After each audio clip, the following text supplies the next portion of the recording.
A while ago, I was really stressed out. I was carrying a lot of anxiety. I couldn't sleep at night. Really stressed, got butterflies in my stomach all the time, you know, that kind of feeling. I knew I needed to do something about this. And so I did some research. I tried a few different techniques and things like that just to see what I could do to manage this stress. And the technique that really seemed to work for me was something called mindfulness. And the more I read about it, the more I realised that this wasn't just sort of happy, clappy, hippie crap. There was actually some serious research behind it. There's a lot of science behind it now, actually. And it really does seem to work. People are put into MRI scans and they can see when they use mindfulness training how it changes the brain. Now, as a musician, I was interested in whether this was something I could apply to my music as well. The area I was thinking about was a few things really. It was the whole issue of how do you bring your playing in the practice room to a live situation. Why is it that you can play things perfectly when you're in the practice room, but then when you go on stage you screw up for whatever reason? Or even why do you have good days and bad days? What's the difference between the two? Or why is it when you do a gig and you don't really care, you seem to play really well, and when you really do care, that's when you screw up? What's the difference between them? And the obvious difference to me was not the physical aspect. You have the same tools, you've got the same guitar, you've got the same techniques, you know the songs. The difference is the mental approach that you bring to it. How you're feeling, what you're thinking about at the time seems to make all the difference. And the key to it is this inner critical voice, that inner voice that's nagging away, telling you how you're going to screw up, telling you where you're going wrong, telling you what everyone's thinking about you. And managing that inner voice is exactly what mindfulness is about. So beforehand, for example, as I say, you will have, if you suffer from anxiety, if you suffer from stage fright, it's probably that inner voice that's nagging away beforehand, listing all of the ways that you can possibly screw up, listing all the ways that other people are going to laugh at you, or whatever you think is going to go wrong, or how you're going to live this down when you make such a complete mess of it. It's that going on and building up that generates the stage fright.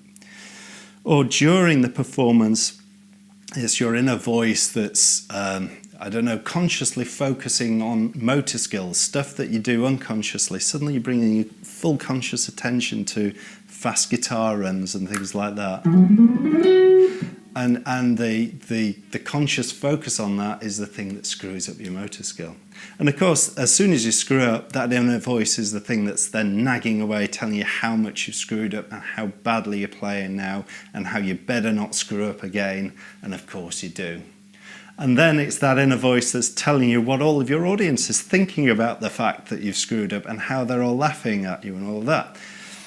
And then it's that inner voice that then jumps off into some situation in 2 or 3 weeks' time that has nothing to do with what you're playing at the time and giving you a whole load of anxiety about stuff that's not even happened yet. So controlling that inner voice, if you can take control of that, it felt like that was something that could seriously improve and build consistency between the practice room and the performance and between different performances. Managing that stage fright, managing that anxiety that you get sometimes before performances. And so I started using mindfulness in 2 ways. One was the traditional way that you get if you do a course. Now, what I did actually was I got a hold of a book. The book was called Mindfulness, A Practical Guide to Finding Peace in a Frantic World. And this is a relatively cheap book that you can get from Amazon, and it's got an audio course. It's an 8-week course that you can do, and that's exactly the one that I did at the time that really helped me. So I'll put a description I'll put a link in the description field just so you can go and check that out if you want to. So that will help that performance anxiety as you're approaching the gig managing your expectations and switching that voice off so you can actually sleep at night for the days before the gig and all the rest of it. But during the gig, that was the thing that I found interesting. Is there something that I can do? Is there some training I can bring to my mind in the practice room, and then I can use those same mental techniques when I'm performing as well? And that was the thing that I found really kind of interesting, and that was the thing I started working on. So the idea really is to think of something that you could consciously focus on, that you can practice consciously focusing on in the practice room. You can build those mental skills, because mindfulness is a skill. It's a skill that's developed through practice.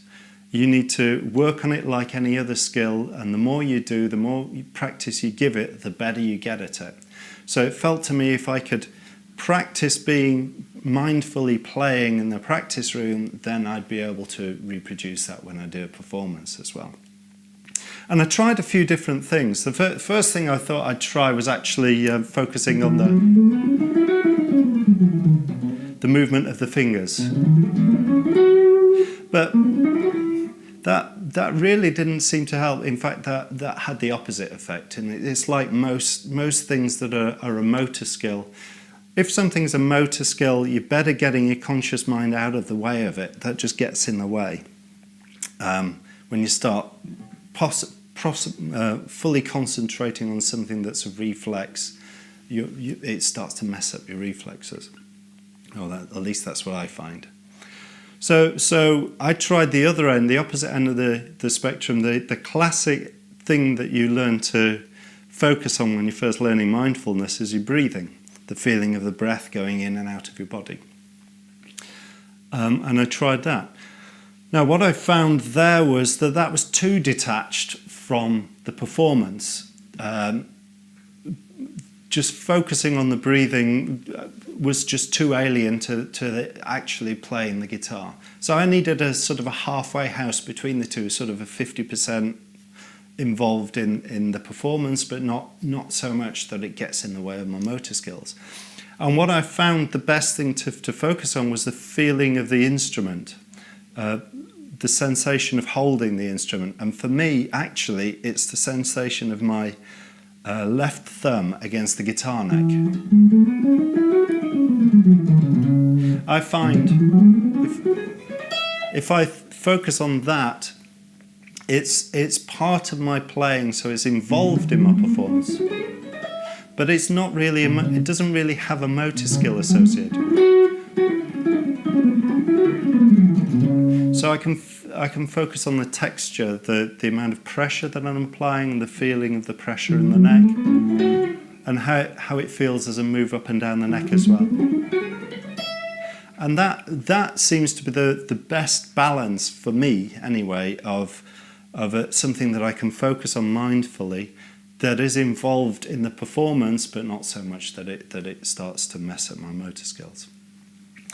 And the approach that I use is pretty typical for any kind of mindfulness meditation. It's to bring my conscious awareness to the sensations of my thumb on the guitar neck, and just keep that in mind, hold my focus on that all of the time. And the mind being the mind will start to wander off, as it does. You know, if you're sat in any situation for 5 or 10 minutes doing scales or something like that, your mind will wander off and start thinking about other things.